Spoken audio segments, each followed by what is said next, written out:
warahmatullahi wabarakatuh. Perkenalkan, kami dari kelompok 10 yang beranggotakan saya Dinda Yusna, saya Kademat dan Muhammad Taufik Hidayatullah. Di sini saya bertujuan untuk menceritakan kembali sinopsis dari Ronggeng Dukuh Haru karya Ahmad Tomhari. Selamat menyaksikan. Bye.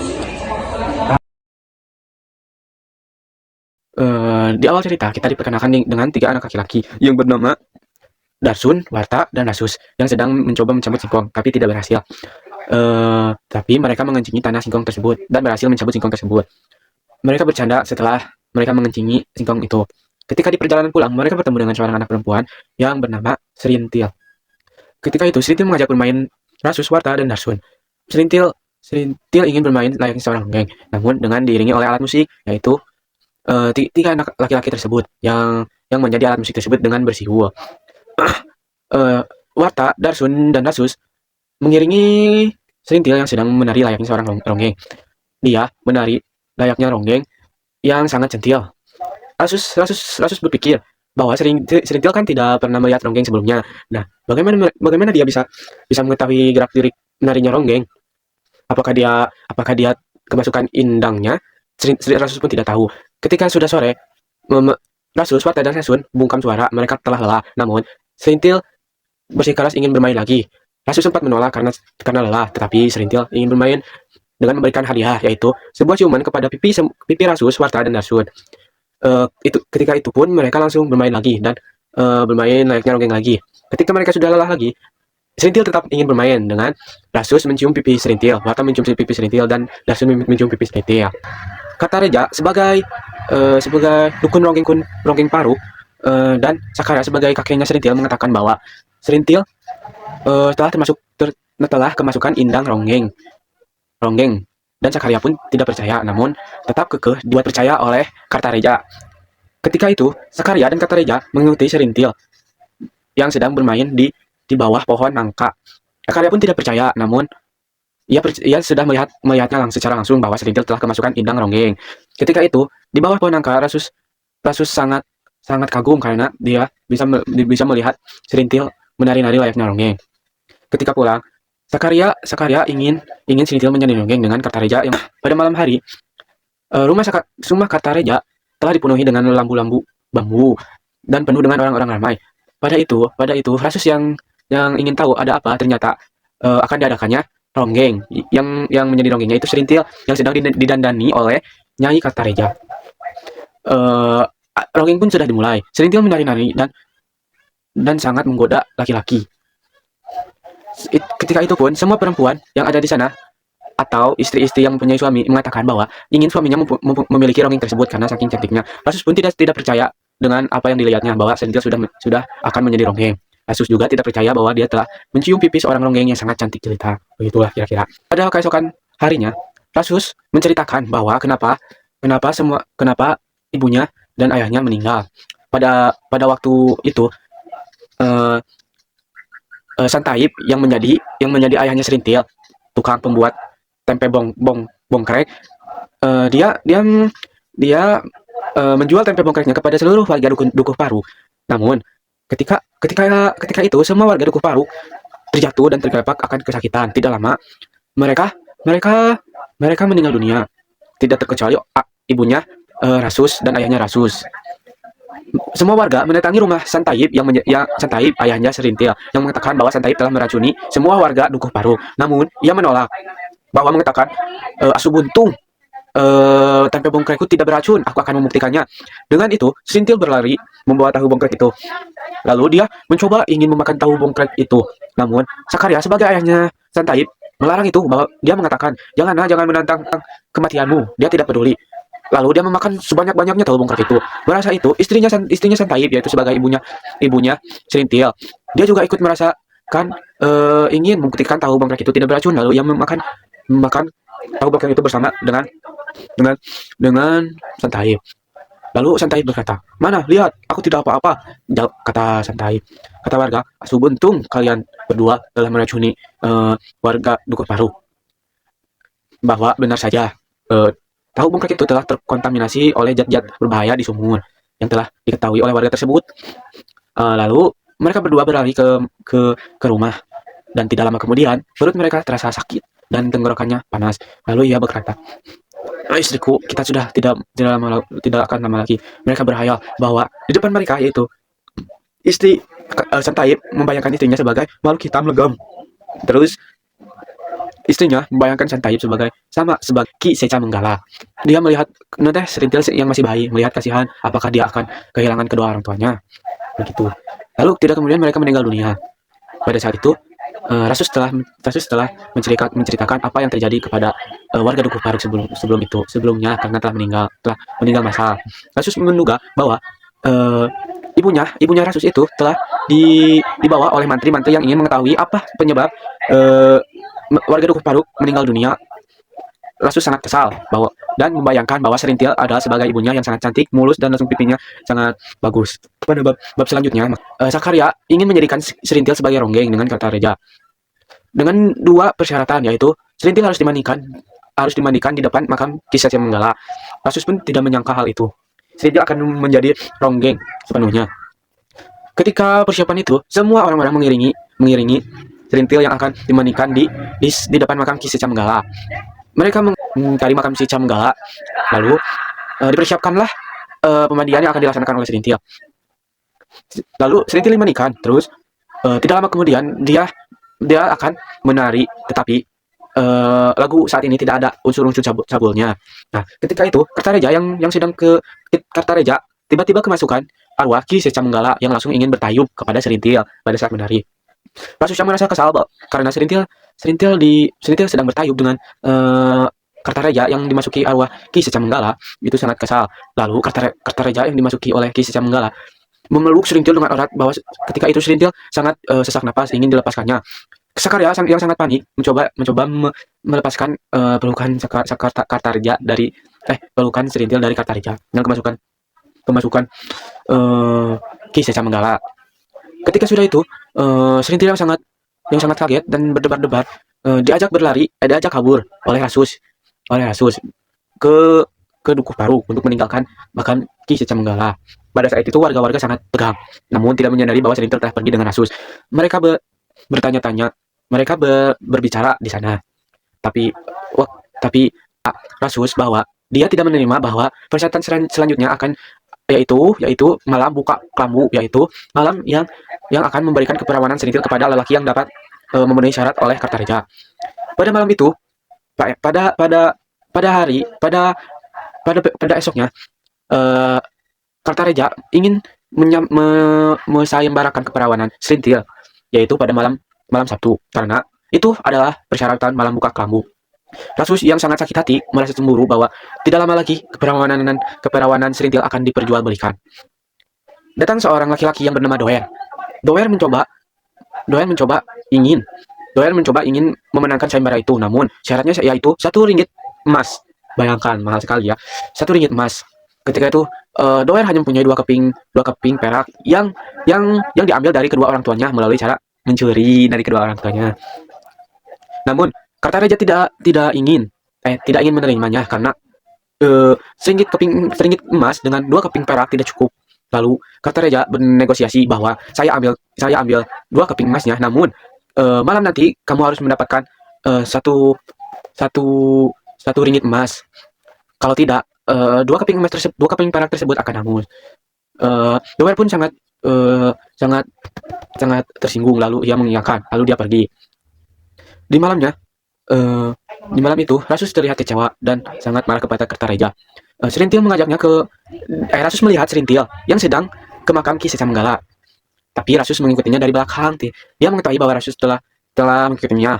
Dia diajak ke pagar-pagar makam, bahwa dirinya ingin lari, kalau tidak salah ya, dari Nyai Kartareja. Bukan lari, memenuhi syarat ke Ki Seca Menggala. Namun pada saat itu mereka berbincang bahwa kenapa kamu Rasus meninggalkan aku. Rasus menjawab tidak, dengan sedikit kalimat. Serintil menjawab lagi, apakah karena malam buka kelambu? Rasus tidak menjawab. Serintil tiba-tiba membuka pakaiannya dengan telanjang bulat. Rasus yang sangat tegang di sana tidak ingin melakukan hal yang tidak senonoh di makam. Tapi Serintil tetap ingin mencoba memberikan keperawanannya kepada Rasus. Tapi dia berkata, tidak Serintil, di sini makam, takut takut kualat. Serintil yang kecewa sedikit, Serintil kecewa dan diam. Lalu Rasus eh, memakaikan pakaiannya kembali. Serintil pun diam, kecewa kepada Rasus. Kenapa tidak mau bahwa Rasus mengatakan, jangan di sini, nanti di makam, takut kelihatan orang dan takut kualat. Serintil pun menjawab, tidak akan kelihatan orang bahwa di sini ditutupi oleh pagar. Tapi Serintil berubah pikiran bahwa takut kualat. Serintil pun Serintil pun pergi karena telah dicari oleh Nyai Kartareja.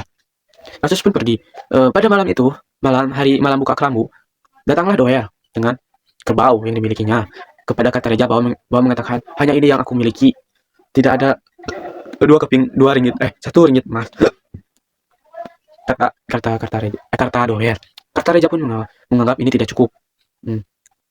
Datanglah Sulam yang menjadi penyaing sayembaranya Doer. Dia membawakan satu ringgit emas. Mereka pun melihat satu sama lain dan mengatakan bahwa akulah yang lebih dulu. Tapi Sulam mengatakan bahwa itu tidak cukup. Mereka pun saling berdebat dan ingin berantem, tetapi Nyai Kartareja menenangkan mereka berdua. Terus Kartareja pun berbisik kepada Nyai Kartareja bahwa diamkan dulu mereka. Mereka pun didiamkan oleh Nyai Kartareja, lalu berbincang-bincang di dapur bahwa Kartareja ingin memberikan kedua pemuda tersebut minuman keras, yang satunya minum keras, yang satunya lagi diisikan air kelapa. Air kelapa. Ya begitulah, yang membuat itu tidak membuat mabuk. Yang satunya yang tidak membuat mabuk itu diminum oleh Doer, dan yang membuat mabuknya itu diminum oleh Sulam. Sulam pun mabuk dan tergeletak di sana. Lalu Kartareja bertanya kepada Doer, apakah kamu sedang mabuk, nak? Ya, iya. Tapi sebelum itu, Serintil yang sedang kabur dari belakang halaman rumahnya bertemu dengan Rasus yang sedang mendengarkan perbincangan di di rumah Kartareja bahwa Serintil takut pada mereka yang sedang bergaduh. Serintil berbicara kepada Rasus, lebih baik aku memberikan keperawananku kepada kamu, Rasus. Lalu Serintil membuka pakaiannya dan memberikan keperawanannya kepada Rasus. Namun Rasus tidak merasakan hal yang aneh-aneh, bahwa itu biasa saja. Gak tahu kenapa tah. Lalu Rasus memakaikan kembali pakaiannya dan berbicara kepada, masuk ke Serintil, takut dicariin. Lalu Serintil pun masuk dan diam di kamarnya. Ketika itu Doer berkata kepada Kartareja, aku tidak mampu. Kartareja, cepatlah, nak. Serintil sedang menunggu bahwa mumpung Sulam lagi tertidur. Benarkah kak? Ini kayak, ya, kata Kartareja. Lalu Doer pun masuk ke kamar Serintil dan begitulah terjadi. Ketika sudah menganu Serintil, Doer pun kembali ke Kartareja. Bagaimana, nak? Kata Kartareja. Enak sekali. Sekarang kamu tidur dulu sebelum Sulam bangun, karena dia akan merasa curiga bahwa kamulah yang telah melakukan pertama kali. Baiklah, kata Doer. Dia pun berpura-pura tidur, namun malah ketiduran. Sulam pun bangun. Sulam pun telah bangun, tapi Nyai Kartareja memasuki ke kamar Serintil. Dia berkata, nak, apakah kamu masih sanggup dengan Sulam? Apa? Aku harus melayani Sulam? Iya, karena dia dapat mendapatkan ringgit emas. Kata Serintil. Tapi perutku sudah terasa sakit, Nek. Kata Serintil. Tidak apa, nah. Terus Sulam pun memasuki kamar Serintil, lalu dia menganu Serintil. Pada keesokan harinya, Serintil telah sah menjadi ronggeng, namun Rasus sangat kecewa dan cemburu bahwa Serintil telah telah diitu sama orang lain. Rasus pun ingin pergi dari Duku Paru, dan ia pun pergi ke pasar Dauan. Dia menjadi seorang pedagang singkong. Ya, menjadi pedagang singkong. Selama 4 bulan. Tapi sebelum itu dia berpamitan kepada neneknya, ingin meninggalkan Duku Paru. Pada saat itu dia bertemu dengan dia melihat Serintil sedang memasuki pasar Dauan. Ya, pasar Dauan. Dia melihat Serintil begitu sama seperti dulu, namun dadanya semakin besar dan semakin seksi. Dia pun bersembunyi di sebuah karung dan melihat Serintil yang sedang digoda oleh laki-laki, namun dia tidak marah. Rasus pun berkata dalam hati, sial, dia masih saja sama seperti dulu, tidak menolak ketika digoda laki-laki lain. Lalu dia pulang. Ketika sebelum 1 tahun, Rasus telah telah merelakan Selintil. Namun ketika mereka bertemu lagi, Rasus tidak mencoba untuk bersembunyi. Dia bertemu dengan dia mendekati Selintil. Dia pun berbincang-bincang dengan Selintil. Mereka pergi ke warung air kelapa. Mereka pun berbincang-bincang. Selintil mengatakan bahwa Rasus telah meninggalkan Selintil di Dukuh Paru. Kenapa? Rasus pun menjawab, karena aku cemburu dan tidak ingin lagi tinggal di Dukuh Paru. Karena kamu sudah menjadi ronggeng sepenuhnya dan telah dimiliki oleh semua orang di Dukuh Paru. Selintil pun tidak menjawab apa-apa. Lalu dia pergi dari situ dan pulang. Rasus pun termenung melihat kepergian Selintil yang begitu saja. Ya, beberapa bulan selanjutnya terjadi perampokan yang sangat menggelisahkan pasar Dauan yang bersenjata. Ketika itu tentara yang dipimpin oleh Sersan Slamet. Semua orang di pasar Dauan telah bersembunyi kecuali Rasus yang ingin melihatnya. Sersan Slamet melihat itu. Dia melambai-lambaikan tangannya kepada Rasus, ingin menyampaikannya. Rasus pun tidak percaya, tapi dia tetap deg-degan. Sersan Slamet berkata, "Nak, sedang apa kau di sini?" Rasus menjawab, "Sedang berjualan. Apakah kau bisa membantu kami, Nak?" Rasus pun menjawab, "Ya, tentu saja. Tolong ambil barang-barang ini ke markas yang akan ditinggali kami di Dauan." Rasus pun menjadi gagah karena telah membantu tentara. Dan di markas, Sersan berbicara kepada Rasus, apakah dia akan bersedia menjadi bawahan Sersan yang akan mengurusi mereka. Rasus pun tidak percaya bahwa dia akan menjadi salah satu bagian dari mereka dan memakai baju hijau. Dia pun menjadi bawahan Sersan. Lalu ketika itu sedang terjadi ketegangan. Tentara-tentara yang dipimpin oleh Sersan Slamet kehabisan bahan makanan. Lalu ia ingin mencari makanan dengan didampingi oleh Kopral Pujo dan Rasus yang sudah berpengalaman dalam mencari jalan karena dia tinggal di Dukuh Paru. Rasus pun dengan senang hati dan ingin terlihat gagah. Ketika mereka sedang berburu, tak ada satupun yang tertangkap oleh mereka. Dengan itu, mereka melihat seekor ular piton. Lalu Sersan Slamet menembak ular piton itu. Lalu diperintahkan oleh Rasus untuk menguliti ular tersebut. Namun Sersan Slamet dan Kopral Pujo ingin istirahat sebentar di bawah pohon. Pada melihat bedil, Rasus ingin mencoba bedil tersebut, ingin menembakkan kepada batu yang menjadi salah satu penyebab. Di bawahnya ibu Rasus yang dianggap dibawa oleh menteri yang ingin mengetahui bahwa apa penyebab kematian warga Dukuh Paru. Dia menembak, cor.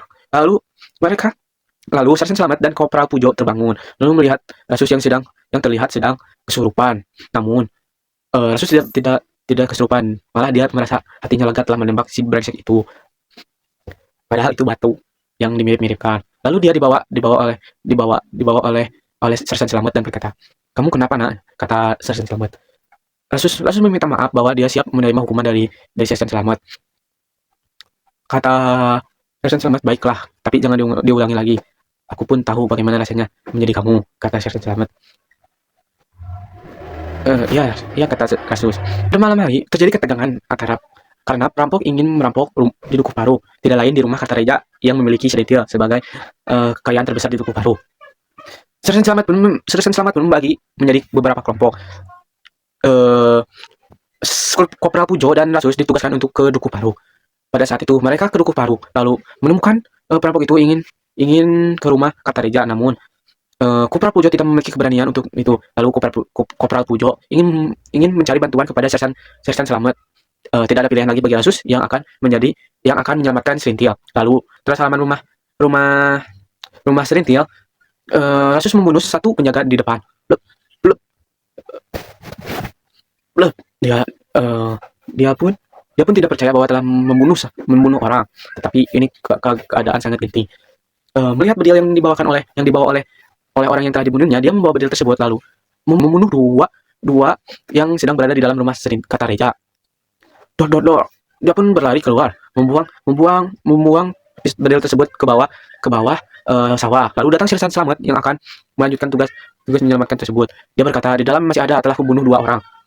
Lalu Sersan Slamet telah membunuh semuanya bersama tentara-tentara yang lain.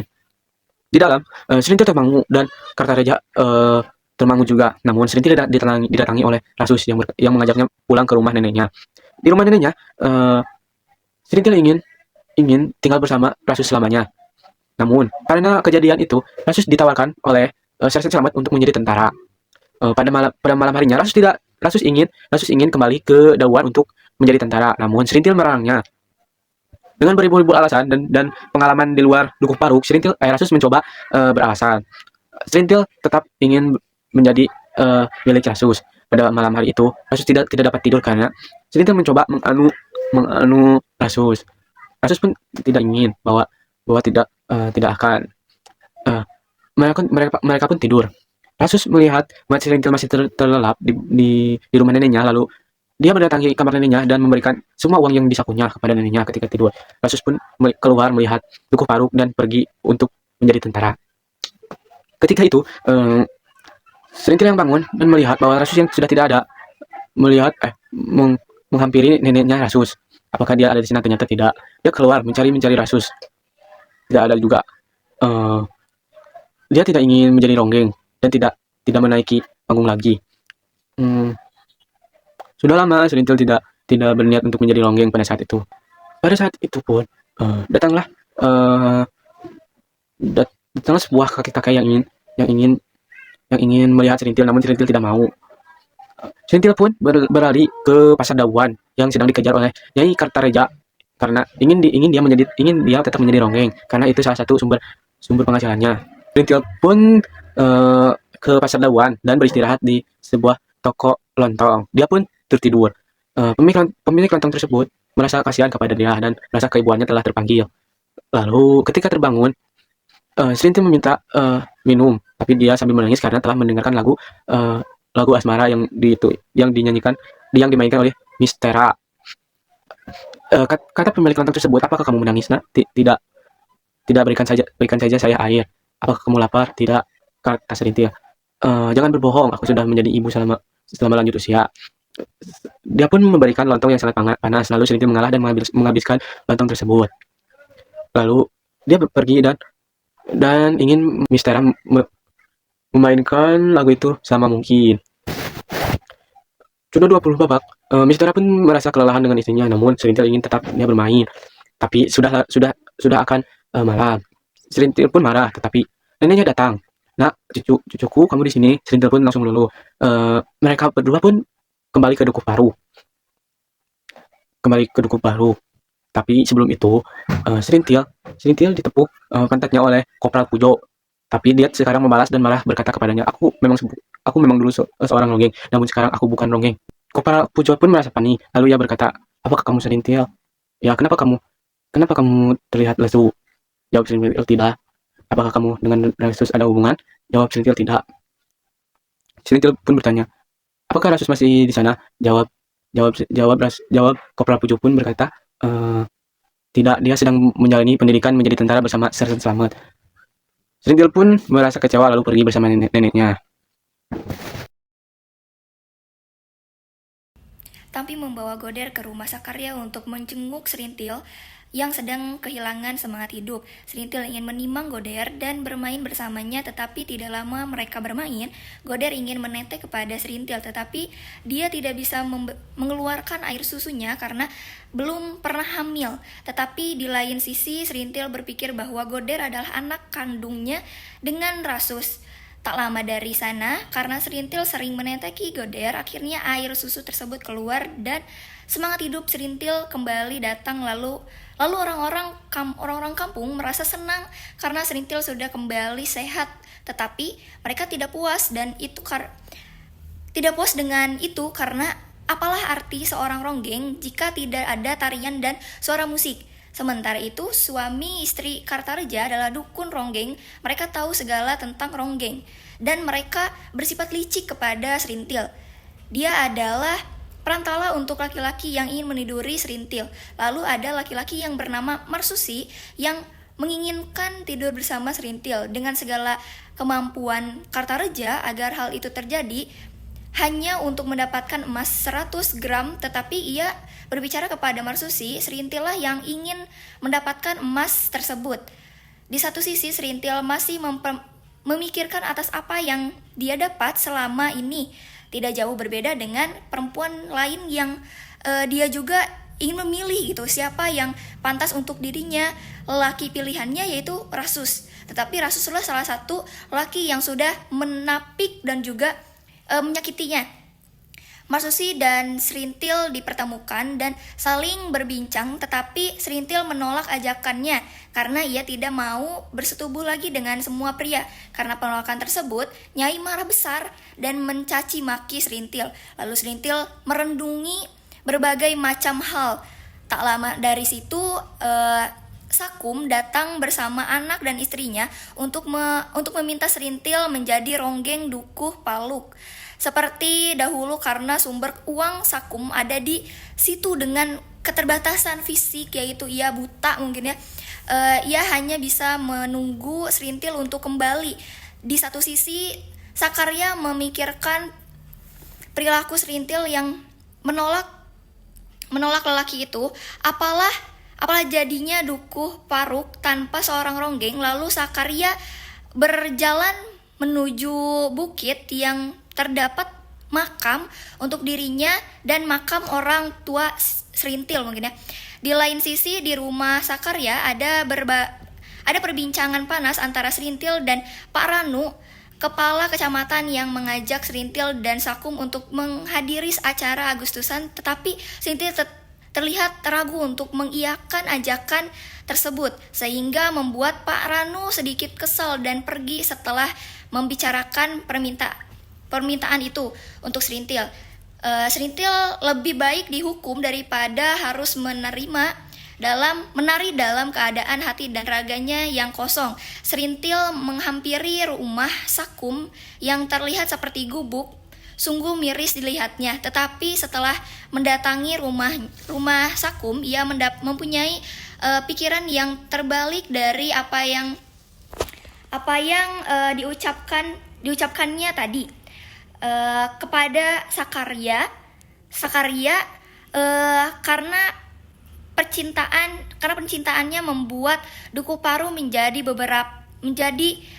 beberapa pihak terugikan, dan Serintil ikut mendorong untuk dan Tampi ikut mendorong untuk mengiyakan keputusan yang Serintil pikirkan. Di sisi lain, Marsusi mendatangi Pak Tarum, orang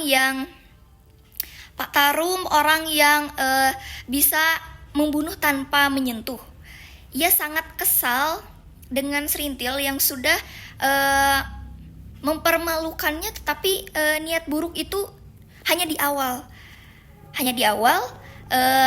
dan sebaliknya dia ingin hanya mempermalukan Serintil.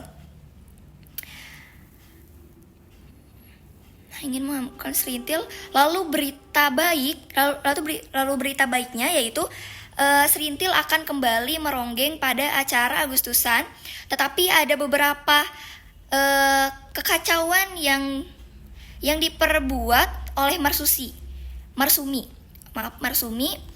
yang hanya ingin mempermalukan Serintil, tetapi hal itu sudah dianggap impas oleh Marsumi. Lalu ada seseorang lelaki yang bernama Sentika yang berada dari kampung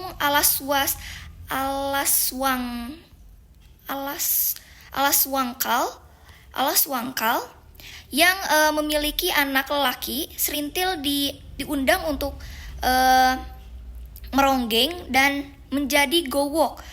Awalnya ia ragu untuk mengiyakan, tapi ia setuju dengan tawaran tersebut. Gowok adalah sebuah tradisi di mana sepasang lelaki dan perempuan tinggal bersama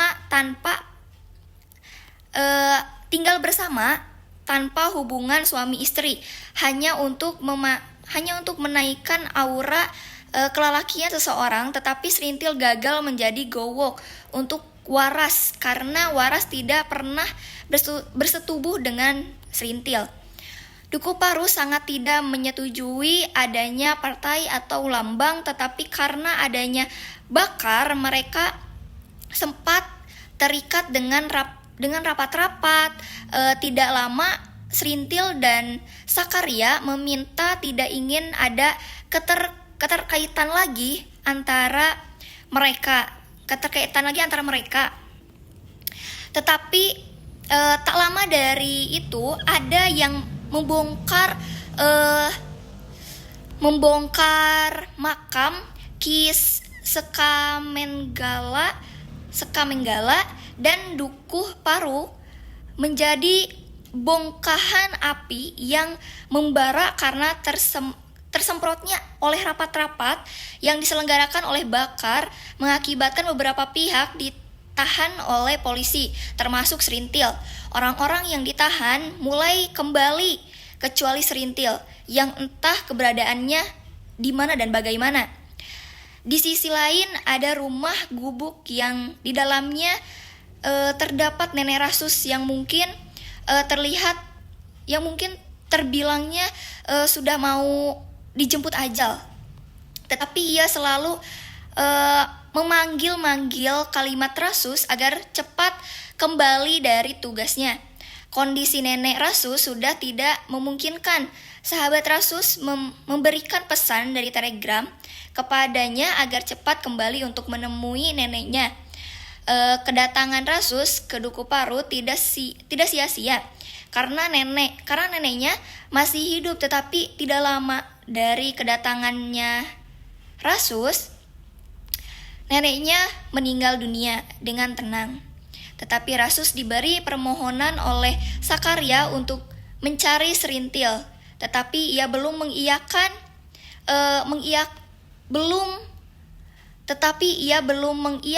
dengan pasti, dan waktu cutinya hanya diberikan 3 hari, dan itu sudah melampaui batas cutinya. Terima kasih.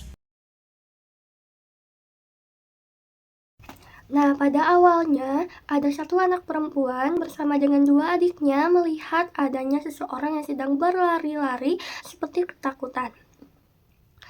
Ia menyadari bahwa itu adalah sosok seorang perempuan. Sosok seorang perempuan itu dikerumuni oleh banyak warga. Yang paling utama menyadari bahwa itu adalah Serintil, yaitu Nyai Sakarya. Nyai Sakarya pun membawa Serintil ini ke rumahnya.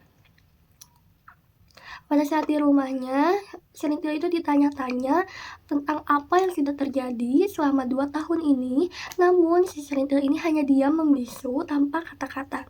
Serintil pun hanya menatap seseorang, yaitu Goder, anaknya. Ia membujuk Goder untuk tidak takut padanya, karena saat diajak ngobrol si Goder ini tuh merasa ketakutan. Nah, ia membelikan makanan di pasar, dan di sanalah kedekatan Goder dan juga Serintil mulai terjadi. Suatu ketika Nyai Sakarya teringat pada suaminya yang sudah meninggal. Ia pun mengambil sebuah batu dan melemparkannya, dan ia berpesan untuk ketika dia sudah meninggal dimakamkan di sana. Omongannya pun menjadi kenyataan. Ia meninggal dunia. Nah, si Nyai Kartareja ini, neneknya Serintil, ingin menjodohkan Serintil dengan Marsusi. Ia pun menemui Marsusi dan mengobrolkan rencananya untuk memperkenalkan antara Serintil dan juga Marsusi. Si Nyai Kartareja ini mempunyai ide untuk menemukan Serintil dan juga Marsusi di tanggal 1 atau tanggal 15. Di sana si Serintil ini keluar Dukuh Paru untuk melapor laporannya karena ia habis dari tahanan. Si Nyai Kartareja ini pun meninggalkan Marsusi dan mendatangi Serintil menyampaikan niat untuk menjodohkan Serintil dan juga Marsusi. Namun pada saat itu si Serintil ini menolak gitu. Marsusi ini mengunjungi Pak Darman untuk meminta keterangan berapa bulan lagi si Serintil ini harus lapor gitu. Pokoknya memintai keterangan. Nah, pada tanggal yang sudah ditentukan itu, si Marsusi itu duduk di bawah pohon gitu untuk menunggu kedatangan Serintil. Akhirnya si Serintil itu pun datang. Marsusi segera menawarkan tawarannya untuk pergi bersama ke sana. Namun Si Serintil ini pun menolak, tapi karena ia merasa bahwa ini sudah terlambat, si Serintil ini pun mengiyakan. Nah, pada saat di sana si Pak Darman ini bersikap baik kepada Serintil. Dan pada saat pulang, si Pak Darman ini memerintahkan Serintil untuk pulang bersama Marsusi lagi. Namun awalnya tuh menolak, tapi si Serintil ini merasa bahwa Pak Darman dan juga Marsusi ini mempunyai kekuasaan, jadi mau tidak mau harus menurutinya. Nah, akhirnya ia pun dibawa pulang oleh Marsusi. Marsusi ini ingin menyampaikan niatnya di belakang pasar Dawan. Namun ia tuh kayak berubah pikiran, ia ingin menyampaikannya di rumahnya. Ia pun membawa Serintil itu ke rumahnya. Nah, karena jalanan di sana tuh sangat jelek, jadi si Serintil ini pun terjatuh gitu. Ia tuh sebelumnya tuh ingin turun gitu, tapi ia malah terjatuh. Ia pun mempunyai luka di kakinya, tapi ia berusaha untuk menjauhkan diri dari si Marsusi ini. Nah, ia pergi ke lorong hutan. Di sana dia diam, dan selama diam itu dia kayak menyesali perbuatan dahulunya yang menjadi ronggeng. Nah, pada sudah sore, ia pun ingin kembali ke Dukuh Paruk, namun ia takut bertemu dengan Marsusi. Nah, ketika ia berjalan perlahan untuk ke Dukuh Paruk, ia melihat bahwa adanya Marsusi yang sedang mengejarnya. Si Serintil ini kan sudah tidak ada tenaga, dan akhirnya dia hanya pasrah saja duduk. Nah, saat diajak pulang, Serintil ini pun tidak mau ya. Jadi si Marsusi ini tuh kebingungan gimana caranya mengajak pulang, dan akhirnya si Serintil ini melihat ke arah depannya bahwa ada seseorang yang bersepeda. Ia pun meminta tolong orang itu untuk mengantarkannya pulang. Nah, si Marsusi ini pun membujuk orang itu agar ingin mengantarkannya pulang dan memberinya upah. Akhirnya dia pun mau. Nah, suatu saat itu ada seorang tentara gitu. Dukuh Paruk tuh sangat ketakutan atas adanya tentara itu. Namun terutama si Nyai Sakarya, Nyai Kartareja ini menanyakan kepada seluruh Dukuh Paruk gitu, apakah ia membuat kesalahan. Terus kepada Serintil juga, apakah dia sudah lapor. Ternyata tidak ada kesalahan. Selang beberapa waktu, si Serintil ini pun si Nyai Kartareja ini pun menyadari bahwa itu adalah priyagi yang mengukur pengukuran tanah, dan Nyai Kartareja pun tenang. Nah, di sisi lain, si orang yang pengukuran tanah ini pun meneropong ke Dukuh Paruk. Pada saat di Dukuh Paruk tuh, ia melihat ada sosok seseorang wanita yang sangat cantik. Ia pun memberitahu Bajus, namanya tuh si Tamir. Ia memberitahu Bajus untuk meneropong bahwa di seberang Dukuh Paruk itu ada wanita cantik. Nah, ketika 3 hari kemudian si Tamir, Dinding, dan juga si Bajus ini sedang duduk di sebuah warung.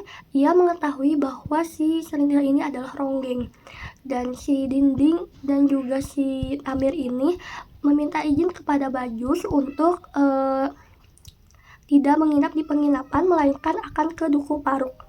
Nah, pada saat malam harinya, si Tamir dan si Dinding ini pun ke Dukuh Paruk untuk menyampaikan niatnya. Ia ke rumah Nyai Kartareja. Pada saat di rumah Nyai Kartareja pun mengantarkan si 2 pemuda ini untuk menemui si Serintil. Ia menanyakan, si Tamir tuh menanyakan apakah Serintil ini masih meronggeng, tapi si Serintil ini tuh menjawab dengan tegas bahwa dirinya itu sudah tidak meronggeng. Nah, akhirnya si Dinding ini menyampaikan niat kedua untuk berteduh di rumahnya Serintil, karena pada saat proyek itu sangat panas sekali. Tapi si Serintil ini tidak mengiyakan, melainkan boleh tapi di rumah Nyai Kartareja. Mereka pun akhirnya pulang. Nah, pada saat besoknya si Goder ini sedang main dengan anak-anak Sakum. Ada seseorang yang menyampaikan bahwa si Serintil ini dipanggil ke balai desa untuk pembayaran ganti rugi rumah yang atas nama Goder. Nah, Serintil sama Goder pun ke balai desa itu. Di sana dia sangat dibenci oleh orang-orang, dijauhi. Nah, ketika ia ingin cepat-cepat pulang, si Serintil ini malah mendapat bagian paling akhir, dan pada saat itu pada orang lain itu dipotong uangnya. Nah, bagian Serintil ini tidak dipotong karena perintahnya Bagus. Bagus pun mengobrol dengan Serintil. Ia berniat untuk ingin berkenalan dengan Serintil besok atau lusa. Nah, setelah ia pulang, dia mengingat perkataan itu. Terus pada malam harinya ketika Goder udah tidur, si Serintil ini pun mengunjungi rumah Nyai Kartareja dan menangis mengingat perkataan si Bagus tadi. Nah, pada keesokan harinya, karena si Bagus ini akan datang katanya, jadi jadi si Serintil ini memerintahkan Sakum atau meminta tolong untuk memberikannya gula, kopi, dan juga buah-buahan. Nah, pada saat dia sudah membeli ketiga barang pesanan Serintil tersebut, di perjalanan Sakum itu melihat adanya Rasus. Rasus itu cuti 3 hari dan ia ingin mengunjungi Duku Paruk. Pada saat mengunjungi, ia bertemu dengan Sakum, dan Sakum tuh memberitakan bahwa si Serintil ini udah pulang dan si Nyai Nyai Sakarya itu sudah meninggal. Nah, pada saat itu si Sakum tuh mengantarkan ke rumah Nyai Kartareja. Nyai Kartareja ini sangat senang. Nah, pada saat itu si Sakum tuh memberikan pesanan Serintil. Nah, keesokan harinya itu si Serintil itu menerima tamu Bagus, Dinding, dan juga Tamir. Nah, si ketiga orang tersebut itu berniat untuk mengajak si Serintil untuk ke kota. Namun si Serintil ini menolak karena dia sedang tidak enak badan. Si Rasus pun ketika dia sudah 3 hari, dia pun pulang. Nah, tapi si Sakum ini pun kayak menanyakan kedekatannya Serintil dengan Rasus. Namun si Rasus ini hanya terdiam. Itu si Rasus pun ingin pulang ke tempat semula. Nah, pada saat berpamitan pada Nyai Kartareja, si Rasus ini bersalaman dan Nyai Kartareja ini kayak menanyakan kedekatan antara Rasus dan juga Serintil. Namun si Rasus ini tidak menjawab dan pergi begitu saja.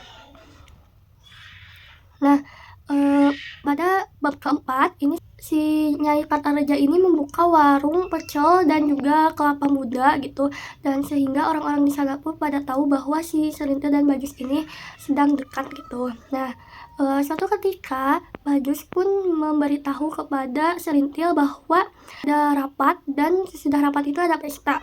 Nah, si Serintil itu pun mau gitu ikut.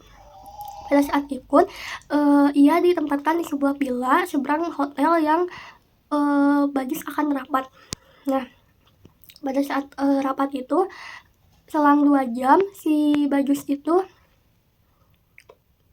mengunjungi Serintil untuk memberinya makan gitu, sate. Dan di sana Bagus itu kayak memberitahu bahwa nanti tuh ada Pak Belengur rekannya. Nah, pada saat itu dia kembali ke hotel, dan di hotel tuh diumumkan bahwa bupatinya tidak menghendaki adanya pesta, dan si Bagus ini meminta pekerjaan kepada Pak Belengur. Lalu Pak Belengur pun memberikan uang 5 juta atas pekerjaannya itu. Nah, tetapi dengan satu syarat, si Belengur ini ingin dilayani oleh Serintil. Nah, pada saat itu si Pak Belengur tuh mengunjungi villa yang Serintil diam di sana. Lalu ketika dia ingin mandi di sana, tapi tidak ada air panas, akhirnya dia kembali ke villanya, ke hotelnya untuk mandi. Nah, setelah itu si Bagus ini memberitahu bahwa si Serintil itu akan melayani Pak Belengur itu. Nah, Serintil itu menjerit nangis gitu, dan pada saat hendak ia ingin keluar, si pintu vilanya itu pun dikunci. Nah, pada saat Bajus diam di depan villa itu, lalu terlihat ada sopir dari Pak Belengur itu mengunjungi Pak Bajus. Ia memberitahukan bahwa Pak Bajus itu dipanggil oleh Pak Belengur. Akhirnya si Bajus ini mengunjungi Pak Belengur. Pak Belengur pun ngobrol bahwa ia tidak rela atau tidak tega memakai Serintil ini, dan akhirnya dia memberi uang untuk perkenalan saja dan menyuruhnya Serintil pulang. Serintil pun akhirnya dibawa pulang dengan kekecewaannya itu. Nah, suatu ketika Rasus itu ingin pulang ke Dukuh Paruk. Nah, pada saat pulang itu, ia mendengar suara tambang ronggeng dan Serintil sedang menyanyikan ronggeng sambil berbahak-bahak ketawa di tengah malam. Nah, pada saat itu si Rasus ini mengunjungi rumah Serintil, dan Nyai Kartareja pun menyambutnya dan membukakan satu kamar yang ditempatkan oleh Serintil. Nah, ketika kamar itu dibuka, ia melihat bahwa si Serintil ini sedang duduk di atas kotorannya dan memakai kaos bolong-bolong dan kolor. Ia meminta kepada Nyai Kartareja dan Tampi untuk memandikan si Serintil ini. Nah, pada saat dimandikan, ia tuh kayak ngaler ngidul gitu ngobrolnya. Terus si Rasus ini tuh berniat untuk membawa Serintil ini ke rumah sakit jiwa. Namun pada saat Nyai Kartareja mengetahui itu, si Nyai Kartareja ini memberikan uang yang dikasihnya oleh oleh Bajus. Tapi si Rasus ini pun tidak menerima uang tersebut, malah melemparnya. Dan ia bilang bahwa dia akan membiayai Serintil dengan uangnya sendiri. Akhirnya Serintil pun dibawa ke rumah sakit jiwa. Sekian dari kelompok 10. Mohon maaf bila ada kesalahan. Wassalamualaikum warahmatullahi wabarakatuh.